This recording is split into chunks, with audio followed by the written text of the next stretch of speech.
ఒక కూతురు తన తండ్రికి ప్రతిరోజు మెసేజ్ చేసే అలవాటు ఉందంట. నాన్న, నా జీవితంలో ఈ రోజు జరిగింది అని చెప్పి ప్రతి విషయం కూడా తను మెసేజ్ చేస్తూ ఉండేది. అయితే తన లైఫ్ లో ఒక ఇంపార్టెంట్ మైల్ స్టోన్ దాటింది. ఏంటంటే ఆ బిడ్డ కన్సీవ్ అయింది. ఇక సంతోషంతో తన తండ్రికి మెసేజ్ పెట్టింది, నాన్న ఇదిగో నేను కన్సీవ్ అయ్యాను. ఆ తర్వాత నెలలు గడుస్తున్న కొద్దీ, నాన్న ఈ రోజు నాకు ఇలా అనిపించింది, అలా అనిపించింది, ఇది తిన్నాను, అది తిన్నాను, మీ అల్లుడు గారు నా కోసం ఇది తెచ్చారు, అది తెచ్చారు అని చెప్పి అన్ని చెప్తా ఉంది. కానీ తండ్రి నుంచి ఒక్క రెస్పాన్స్ కూడా లేదు. ఆ తర్వాత ఫైనల్ గా 9th మంత్ వచ్చింది. ప్రతి విషయం కూడా, నాన్న ఇదిగో నాకు పెయిన్స్ వస్తున్నాయి, నేను హాస్పిటల్కి వెళ్తున్నాను, ఇదిగో బిడ్డ పుట్టిన తర్వాత నీకు మళ్ళీ మెసేజ్ చేస్తానని చెప్పి మళ్ళీ చెప్పి వెళ్ళిపోయింది. వచ్చిన తర్వాత, నాన్న నాకు కొడుకు పుట్టాడు, నీకు మనవడు పుట్టాడు అని చెప్పి సంతోషంగా చెప్తుంది. కానీ తండ్రి నుంచి ఎట్లాంటి రెస్పాన్స్ లేదు. అలాగా దాదాపు 4 సంవత్సరాలు తన నుంచి తన తండ్రికి ప్రతి రోజు ఒక మెసేజ్ వెళ్తూ ఉండేది. ఫైనల్ గా 4 సంవత్సరాల తర్వాత తండ్రి నుంచి ఒక మెసేజ్ వచ్చింది. ఏంటో తెలుసా? నాన్న బంగారు తల్లి, నేను మీ తండ్రిని కాదు, నువ్వు నాకు కానీ 4 సంవత్సరాలుగా మెసేజ్ చేస్తున్నావు. ఏ రోజుకి ఆ రోజు నేను నీ తండ్రిని కాదు అని చెప్పడానికి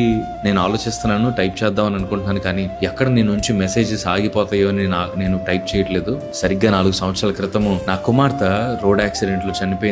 తను చనిపోయిన ఒక నెల రోజులకి నాకు నీ నంబర్ నుంచి నాకు మెసేజ్ వచ్చింది. నాన్న ఎలా ఉన్నావు, తిన్నావా, బాగున్నావా, నీ ఆరోగ్యం ఎలా ఉంది అని చెప్పి మెసేజ్ వచ్చింది. నీ మెసేజ్ గనక ఆ రోజు రాకపోయినుంటే ప్రాబబ్లీ ఆ రోజే మేము అన్నంలో విషయం కలుపుకొని చనిపోయి ఉండేవాళ్ళమేమో. కానీ నువ్వు నాన్న అని పెట్టిన ప్రతి మెసేజ్ మాకు మరింత బలాన్ని తీసుకొచ్చింది. నా కూతురు బతుకున్నట్టుగానే మాకు ఎంతో సంతోషాన్ని తీసుకొచ్చింది అని చెప్పి ఆయన మెసేజ్ చేశారంట.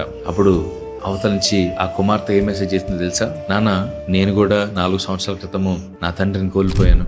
ఆయన హార్ట్ స్ట్రోక్ వచ్చి అమాంతంగా మమ్మల్ని విడిచిపెట్టి వెళ్ళిపోయారు. ఒక్క నెల రోజుల పాటు నేను పంపిస్తున్న మెసేజ్ డెలివరీ కూడా వచ్చేది కాదు. ఇక మెసేజ్ చేయడం ఆపేద్దాం అని అనుకున్న రోజున ఆ ఒక్క రోజు డెలివర్డ్ అండ్ మెసేజ్ రెడ్ అని కనపడిన వెంటనే నా తండ్రి ఆ మెసేజ్ చదువుతున్నట్టుగా నాకు అనిపించింది. అందుకని ప్రతిరోజు నేను మెసేజ్ చేయడం ప్రారంభించాను. నాకు తెలుసు మీరు నా తండ్రి కాదని, కానీ మీరు చదువుతున్న ప్రతి మెసేజ్ కూడా నాకు ఆ నోటిఫికేషన్ వస్తున్నప్పుడు నా తండ్రి చదువుతున్నట్టుగా అనిపించి మరలా పంపించడం ప్రారంభించాను. ఈ రోజున నువ్వు మా కుమార్తె అవుతావా? నీకు ఓకే అయితే గనక మా మనవరాలను చూడడానికి నీ ఇంటికి వస్తాం మేము ఒకసారి అని చెప్పి వారు రిక్వెస్ట్ చేశారంట. అయ్యో తప్పకుండా రండి అంటే ఆ యొక్క తల్లిదండ్రులు ఇద్దరు కూడా ఆ బిడ్డ ఇంటికి వెళ్ళారు. వెళ్ళి సంతోషంగా ఆ రోజంతా వారు గడిపారు. దేవుని యొక్క ప్రేమలో ఉన్న డీటెయిలింగ్ మీరు గమనించండి.